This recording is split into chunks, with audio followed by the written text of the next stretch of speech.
Predstavte si, že prídete o všetko, čo ste roky budovali. Rozvod, dlhy, exekúcie.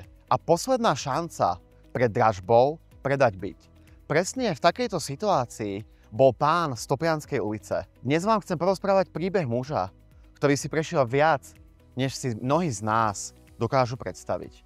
Vlastnil malý jednoizbový byt na Toplianskej ulici v Bratislave, kedysi to bol jeho domov, miesto, kde mal pocit istoty. Ale po bolestivom rozvode ostal na všetko sám. Bez rodiny, bez podpory, bez pevných bodov, o ktoré by sa mohol oprieť. Na byte mal viacero exekúcií a súdne rozhodnutia, ktoré mu postupne zväzovali ruky.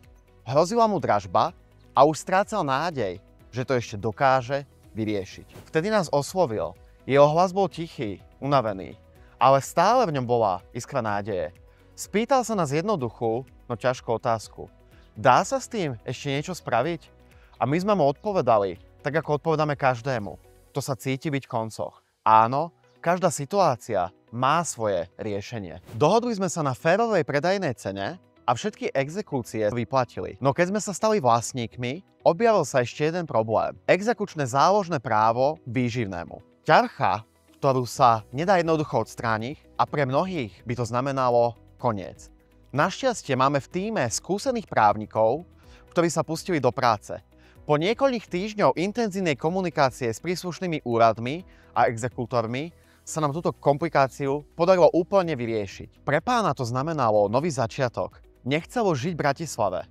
Túžil po pokoji a čerstvom vzduchu. Chcel sa presťahovať do iného kúta Slovenska, bližšie k prírode.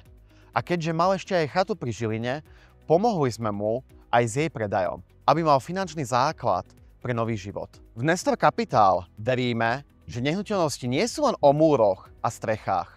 Sú o ľuďoch, ich príbehoch a druhej šanci. Aj keď máte na byte viacero exekúcií, stále existuje cesta, ako to vyriešiť.